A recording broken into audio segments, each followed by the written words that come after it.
Polisemia y homonimia. Polisemia es el fenómeno que se produce cuando una palabra expresa significados diferentes y estos están relacionados entre sí.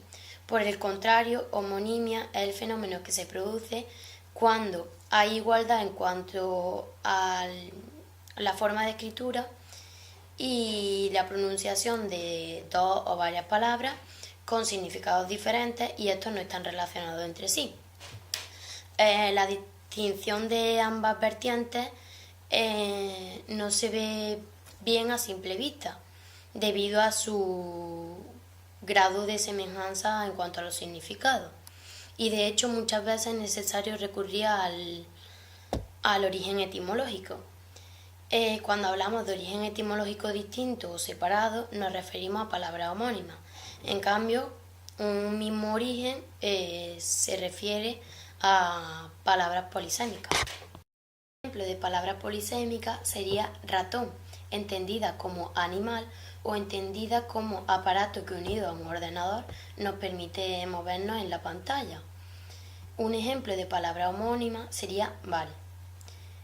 Esta puede ser entendida como interjección para indicar que estás de acuerdo con una propuesta de una persona, por ejemplo, o como tarjeta o papel canjeable por algún artículo.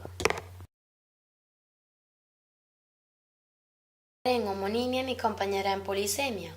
Empezando por los tipos de homónimos, encontramos que dos palabras pueden ser idénticas en cuanto al nivel fónico, al nivel ortográfico o en cuanto a los dos niveles. En cuanto a esto, podemos decir que dos palabras son homónimas idénticas cuando se escriben y suenan igual. Por ejemplo, lima referido a fruto o referido a utensilio para el cuidado de la uña. Homónimos homógrafos no homófonos son aquellas palabras con diferente pronunciación pero con misma forma de escritura, y en español no tenemos ninguno. Homónimos homófonos no homógrafos son aquellos que presentan identidad fónica pero no gráfica, es decir, se pronuncian o suenan igual pero no se escriben de la misma manera. Por ejemplo, vaca con V referida a un animal y vaca con B referida al aparato o utensilio que se pone en la parte superior del coche para transportar bultos.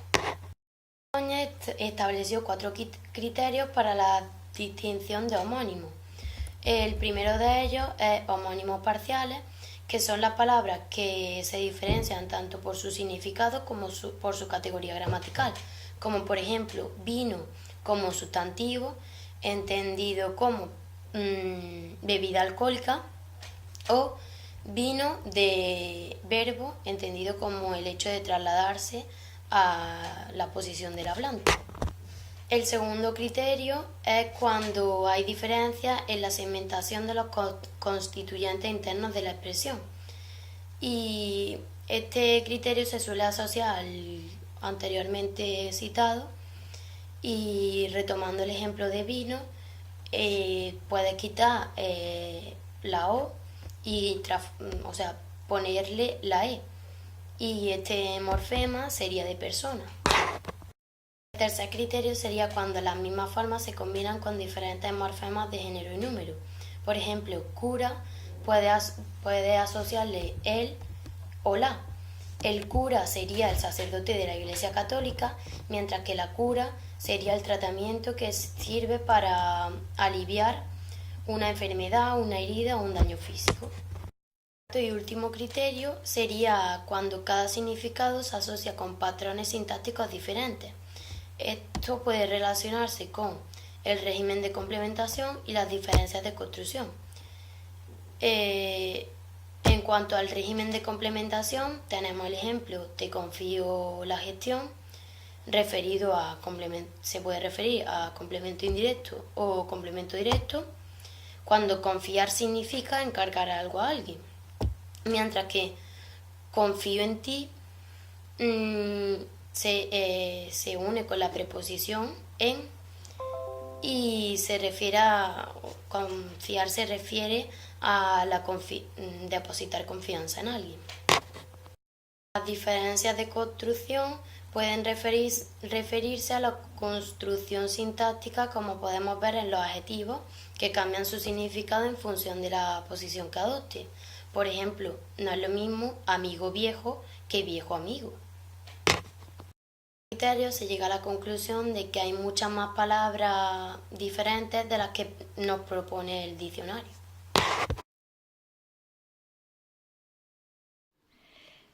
Yo voy a hablar sobre la polisemia. Es el resultado de la diversificación de significados de una palabra. Esto trae consigo una serie de causas. La primera, designación de nuevos adjetivos, es decir, esto ocurre cuando a un término que ya existe se le atribuyen nuevas realidades. Por ejemplo, la palabra pico puede significar parte saliente de la cabeza de la ave, puede significar parte saliente de la superficie o puede significar extremo más alto y agudo de la montaña. Segundo, especialización de un ámbito. Una misma palabra puede cobrar distintos significados según en el contexto en el que estén. Puede ser social, cultural o técnico. Por ejemplo, la palabra fresa. Si estamos en el ámbito de la botánica, significa planta herbácea con hojas dispuestas en grupos de 3 y con flores amarillas. Y si nos referimos a los utensilios, significa herramienta mecánica formada por cuchillas y dientes afilados. Tercero, uso figurado. Múltiples significados que puede tener una palabra y derivan de otros. Y su significado puede ser metonímico o metafórico. Por ejemplo, la palabra horno significa aparato doméstico que funciona con electricidad y que sirve para calentar. Y en un sentido metafórico podemos decir, esta habitación es un horno. Cuarto, calco semántico. Al adaptar una palabra en otra lengua pueden surgir nuevos significados. Por ejemplo, actually en español significa actualmente y en inglés significa en realidad. 5. Reinterpretación de homónimos. Es decir, es el caso de algunas palabras que desde el punto de vista etimológico son diferentes por sus orígenes, pero que los hablantes la interpretan de un mismo modo. Por ejemplo, la palabra cálculo, del latín calculus, significa guijarro o piedra pequeña. Antiguamente la utilizaban para contar o realizar operaciones. Todavía se utiliza la misma palabra para llamar a las piedras que se colocan en algunos órganos, por ejemplo en el riñón. Ahora voy a hablar sobre los tipos de polisemia. Hay dos tipos, según Cruz. El rasgo más característico de la polisemia es la relación entre los significados de una palabra. Pueden ser lineales y no lineales. Los lineales son aquellos cuando uno de los significados engloba al otro. Y en los no lineales ocurre al contrario. La relación no lineal es cuando uno de los significados no engloba al otro. Por último, yo voy a hablaros sobre el significado y la faceta y el significado y las perspectivas. Como antes bien ha dicho mi compañera, entendemos polisemia como la palabra o signo lingüístico que tiene diferentes significados o acepciones. Ahora bien, cuando hablamos de significado y faceta, el autor, Cruz, definió faceta como los diferentes significados que puede tener una palabra sin que estos sean antagónicos, es decir, sin que estos sean incompatibles o opuestos. Esto lo podemos ver en el siguiente ejemplo tras aplicarle las diferentes pruebas de significado.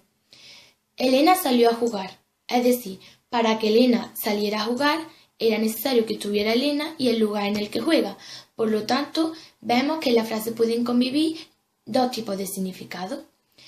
Ahora voy a hablar sobre el significado y la perspectiva. En esta parte, el autor definió perspectiva como que ante la gran cantidad de significados que nos puede aportar una frase, solo por el hecho de estar en el contexto en el que estemos, cogemos los intrínsecos rechazando los demás. Por ejemplo, Elena salió. Cuando nos referimos a que Elena salió, generalmente pensamos en que salió de un sitio, pero dependiendo del contexto en el que nos encontremos, podemos pensar y entender que salió de un examen, de su casa o de diferentes